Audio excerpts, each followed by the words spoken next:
नमस्कार, news point लेकर हाजिर हूं मैं राजीव।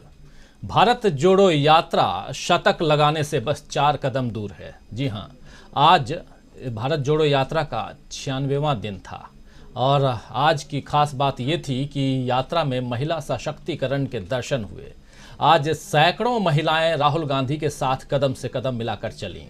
राहुल की बहन प्रियंका भी अपनी बेटी के साथ यात्रा का हिस्सा बनी।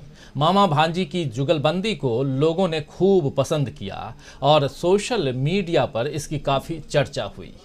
वैसे भारत जोड़ो यात्रा को सोशल मीडिया पर ही कवरेज मिल रहा है, क्योंकि नेशनल कहे जाने वाले पूरा का पूरा जो मीडिया है उसका पूरा समय अभी बीजेपी की चाटुकारिता में लगा हुआ है। आज जिस तरह गुजरात के शपथ ग्रहण समारोह को मीडिया में दिखाया गया, उसके बाद कांग्रेस के प्रवक्ता नेता पवन खेड़ा ने इस तरफ ध्यान दिलाया कि कल जब हिमाचल प्रदेश में शपथ ग्रहण हुआ था तो कैसे उसे मीडिया ने खास तवज्जो नहीं दी। जरा देख लीजिए, कह रहे हैं कि कल शिमला में एक बस ड्राइवर के बेटे ने शपथ ली, कोई नहीं पहुंचा, मामूली कवरेज हुई। आज अहमदाबाद में एक बिल्डर शपथ ले रहा है, पूरा नोएडा मीडिया वहां मौजूद है और सुबह से माहौल बनाया जा रहा है। यूं ही नहीं नाम पड़ा है गोदी मीडिया, दरबार वहीं लगेगा जहां साहब की कुर्सी रखी हो। तो देखा आपने कि क्या कुछ कह रहे हैं पवन खेड़ा।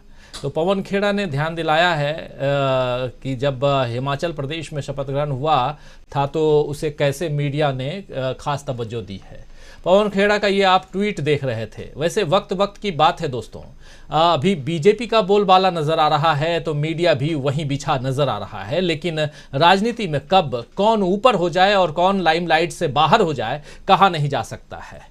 अब तक कांग्रेस को खत्म हो चुकी पार्टी मानने वाले लोग भी अब भारत जोड़ो यात्रा की लोकप्रियता देखकर राहुल गांधी के मुरीद ही नहीं हो रहे हैं, बल्कि फिर से विपक्षी एकता की बात राजनीति के गलियारों में तैरने लगी है। विधानसभा चुनावों के बाद अब सबकी नजरें दरअसल अगले साल के विधानसभा चुनाव और फिर 2024 के लोकसभा चुनावों पर है। बीजेपी तो 50 सालों तक राज करने की इच्छा जतला चुकी है, मगर इस बार कांग्रेस भी 2024 के लिए पूरी तैयारी में जुट गई है। भारत जोड़ो यात्रा का इन चुनावों पर असर होगा ही, ये साफ नजर आ रहा है। इसके अलावा भी कांग्रेस और कई कार्यक्रम शुरू कर रही है और इस बार प्रियंका गांधी भी पहले से बड़ी जिम्मेदारी निभाने को तैयार हैं।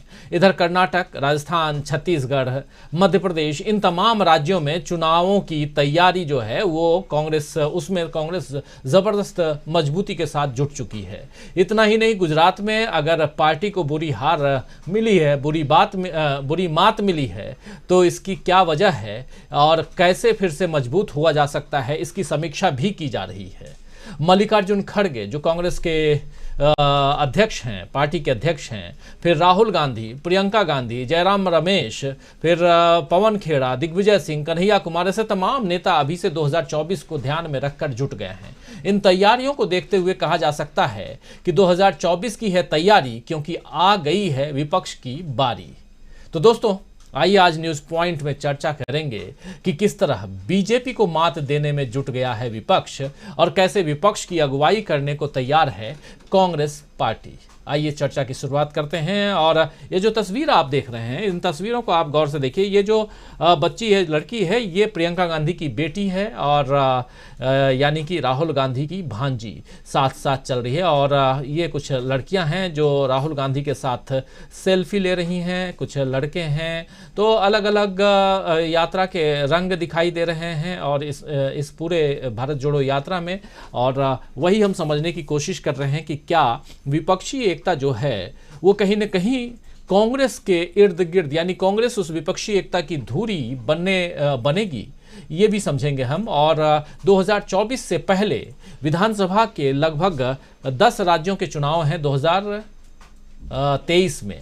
और 2023 में जो चुनाव है 10 राज्यों में से 9 राज्य तो कंफर्म हैं और एक 10वां राज्य जो है वो है जम्मू कश्मीर, जहां कभी भी चुनाव की घोषणा हो सकती है।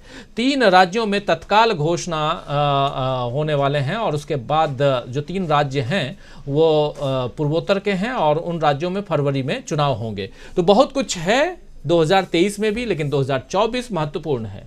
आइए सब पर चर्चा करेंगे। सबसे पहले आते हैं हमारे तमाम वरिष्ठ साथी हमारे साथ जुड़े हुए हैं, इस पैनल में मौजूद हैं, उन सबसे आपका परिचय करवाऊं। हमारे साथ इस वक्त 3 वरिष्ठ साथी हैं। प्रोफेसर अखिल स्वामी जी हमारे साथ जुड़े हुए हैं पॉलिटिकल एनालिस्ट के रूप में, आपका स्वागत करता हूं प्रोफेसर साहब। और हमारे साथ 2 हमारे और साथी हैं, हमारे पॉलिटिकल एडिटर डॉक्टर दीपक पाचपोर जी हैं, आपका स्वागत करता हूं दीपक जी। और हमारे साथ ऑनलाइन एडिटर हमारे अमलेंदु उपाध्याय जी हमारे साथ जुड़े हुए हैं। 2 और साथी जुड़ेंगे थोड़ी देर में, उन सब से भी आपका परिचय करवाऊंगा। और उससे पहले आप तमाम दोस्त साथी शुभचिंतक हमारे जो जुड़ चुके हैं, जो जुड़ने वाले हैं, आप सबका स्वागत करता हूं, इस्तकबाल करता हूं इस कार्यक्रम में। और अब सप्ताह का पहला दिन और गर्माहट जो है, बाहर तो ठंड है लेकिन गर्माहट राजनीति की सियासी गर्मी जो है वो साफ दिखाई दे रही है। एक तरफ मल्लिकार्जुन खड़गे परसों पहली बार अध्यक्ष बनने के बाद आधिकारिक तौर पर अपने गृह राज्य कर्नाटक पहुंचे और वहां जबरदस्त तैयारी थी और जबरदस्त जोरदार उनका स्वागत हुआ मल्लिकार्जुन खड़गे का। और दूसरी तरफ राहुल गांधी इस वक्त राजस्थान में हैं।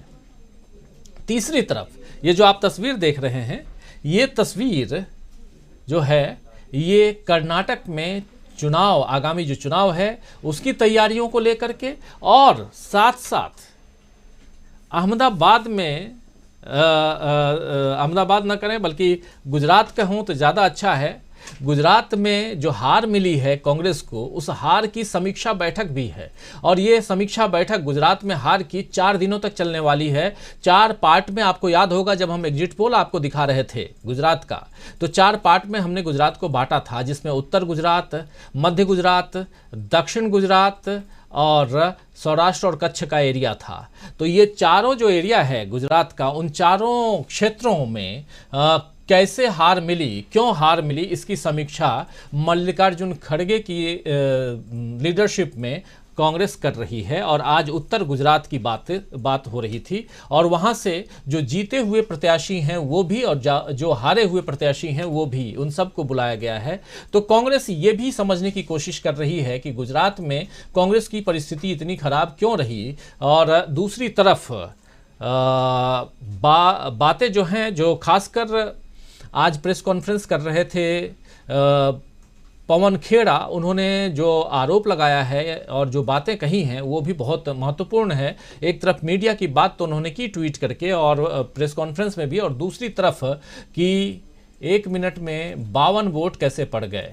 एक काउंटिंग जो है, तो वोटिंग पैटर्न जो लास्ट में 5 बजे के बाद। और एक बात और महत्वपूर्ण है कि आप हमारे तीनों साथी मौजूद हैं और तमाम साथी जो इस कार्यक्रम से जुड़ चुके हैं, जो देख रहे हैं, आप सबको भी याद होगा कि पहले चुनाव का दिन यानी मतदान की शाम प्रेस कॉन्फ्रेंस होती थी इलेक्शन कमीशन की तरफ से।